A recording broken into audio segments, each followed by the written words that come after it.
Today we are going to be looking at 9.3, graphing general rational functions. So we've talked about a bunch of different forms of equations, how they look, what do you do if there's this and that. So today we're going to put everything together.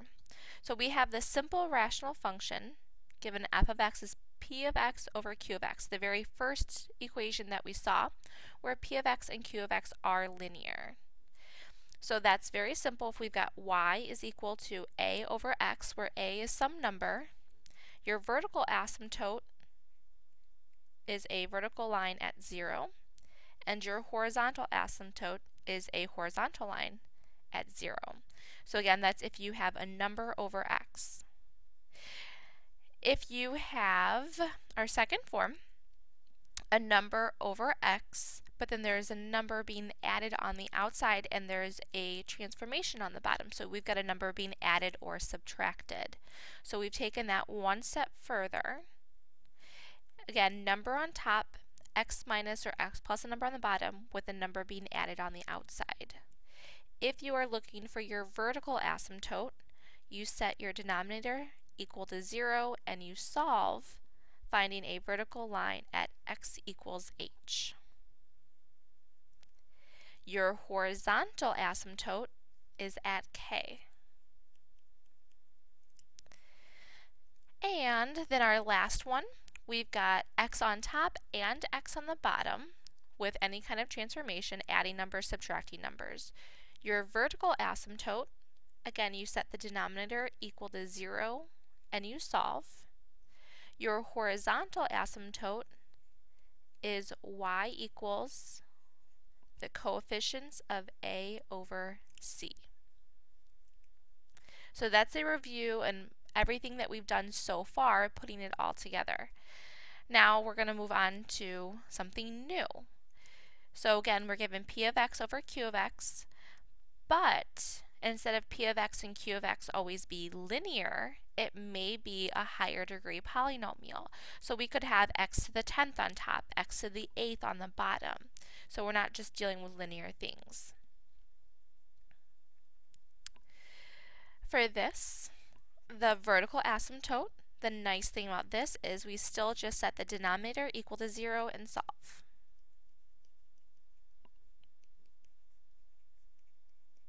So nice and easy.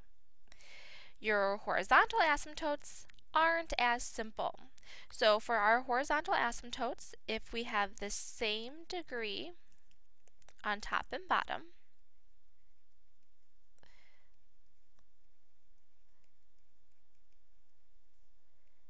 then you are going to do y is equal to a of m over b of n. And all that is taking your leading coefficients and divide them. So again, if it's the same degree top and bottom, and we just refer back to the very last equation that we talked about, a linear on top, a linear on the bottom, it was same degree top and bottom, first degree, just divide their coefficients. The only difference with this new form, because same degree top and bottom, is that instead of being a linear, it could be an x squared on top and an x squared on the bottom, an x to the 4th on top and x to the bottom. But still all you're doing is dividing those leading coefficients.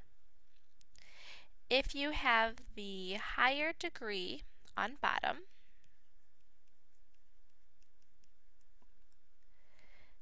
then you're going to have a horizontal asymptote of 0. And again, we refer back to our last example. Our first one, we had a over x. A is just a constant, which means it has degree 0. X on the bottom is linear. We have a higher degree on bottom than top, hence our horizontal asymptote of 0. And last, if the higher degree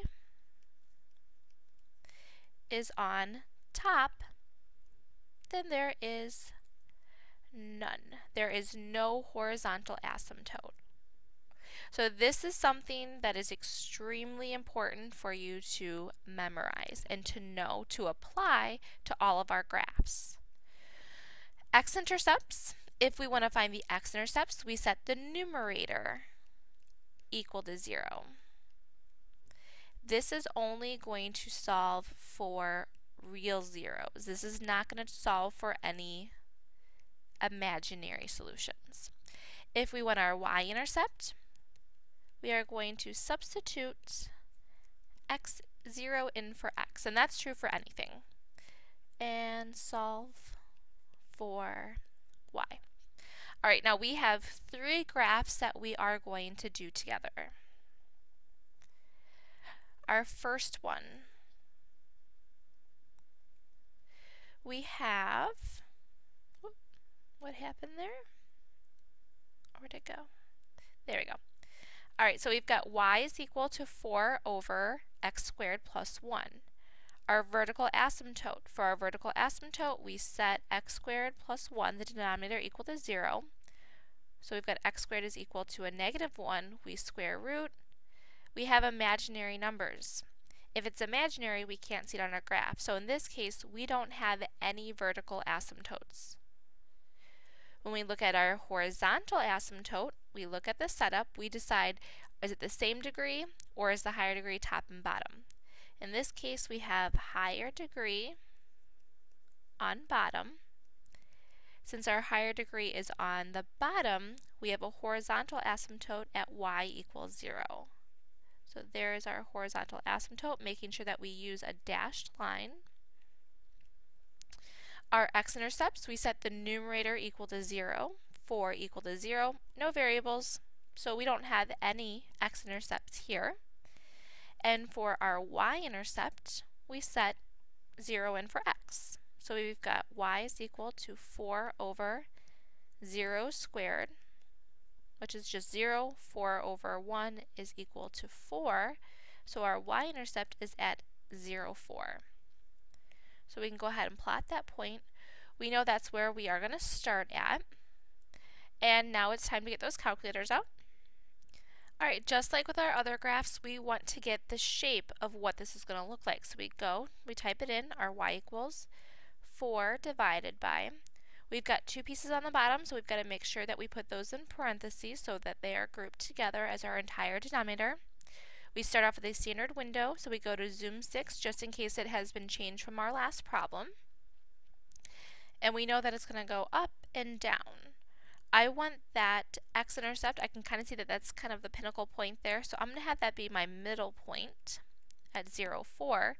And I'm going to go to the table of values to get my remaining points. So if my first point was at 0, 4, above that is negative 1, 2, negative 2.8, and on the other side 1, 2, and 2.8. So we go ahead and plot those, negative 1, 2, negative 2.8, 1, 2, 2.8. And again, we've got that horizontal asymptote. So we're approaching 0, but never actually touching 0. You want to make sure that when you graph it, what you see matches everything that you wrote down. If you had written down a vertical asymptote at 0, 0, and you had drawn that in, as soon as you saw your graph cross that, you know that there was a mistake somewhere. So just make sure that everything's matching up to what you have down. Alright, let's go ahead and flip over to the other side.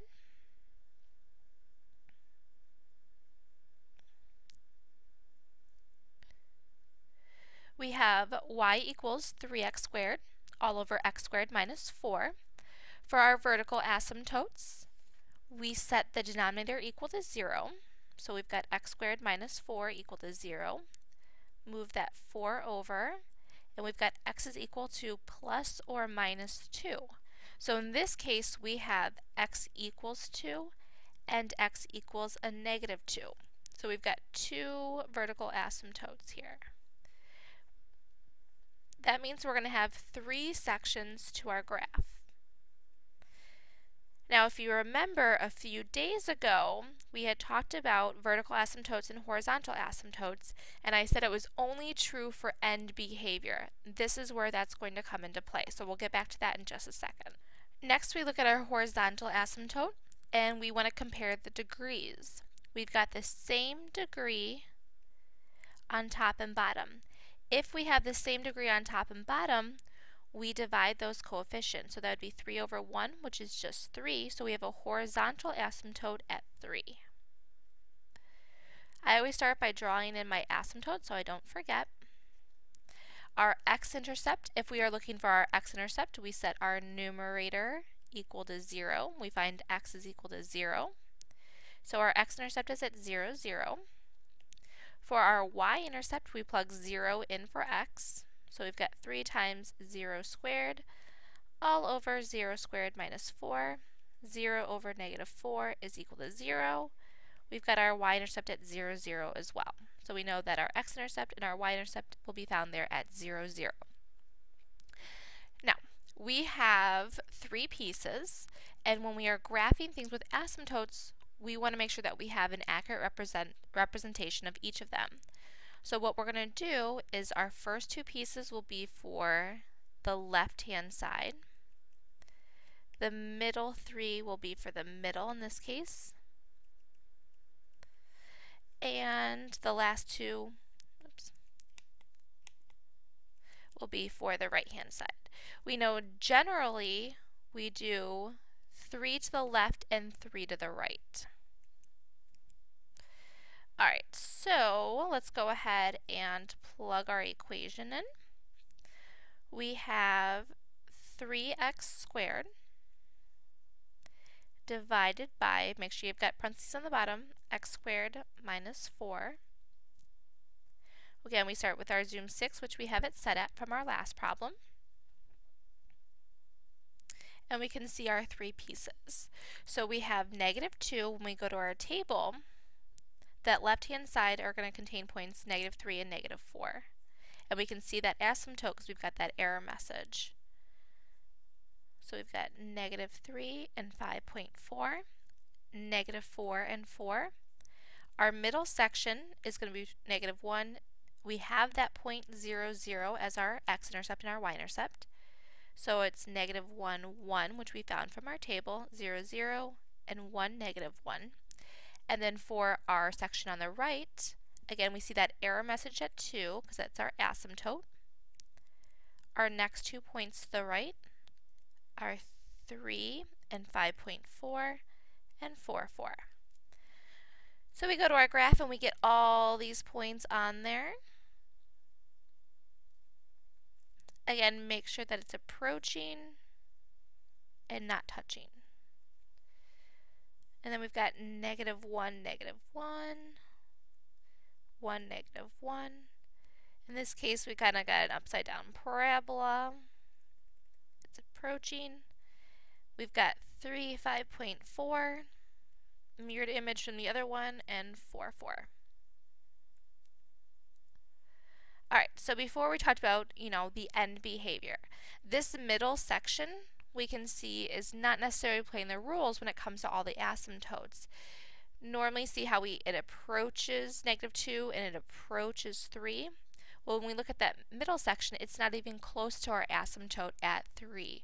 So the middle section is not going to necessarily pay attention to that horizontal asymptote. If this was facing up, it would go through it. So sometimes it's not even close, and other times it goes through that horizontal asymptote, because the asymptote, the horizontal one, is only true for those pieces on the ends. Alright, we have one last problem to do, and what I want you to do is to try this one all on your own. As soon as you are done, press play and check to see how well you did. Alright, let's see how you did. You should have gotten a graph that looked like this. If you didn't, go to your y equals. Make sure that you put parentheses around the numerator and around the denominator, and make sure that you plugged your pieces in correctly. So for our vertical, we set the bottom, our denominator equal to 0. We find our vertical asymptote at 2. For the horizontal, we have a second degree on top, first degree on the bottom. Since the higher degree is on top, there is no horizontal asymptote. For the x-intercept, we set the numerator equal to 0. That's a quadratic that we're solving. You could have used the quadratic formula as well, or completing the square. But I factored to found 2 x-intercepts at 3 and negative 1. The y-intercept, I plugged 0 in, and I found 3 halves, which is 1.5. I always tend to have decimals when we're talking about the graph because it's easier to show where decimals are rather than trying to think, okay, if I have halves or thirds or what is this number? So I always leave it in decimals. I gave you 8 pieces or 8 blanks in your table. You had a horizontal or vertical asymptote at 2. If there's 8 pieces, we wanted 4 pieces to the left and 4 points to the right just to get the idea of the shape. Double check your pieces, make sure that you plugged everything in correct, and hopefully you did really well on this last problem.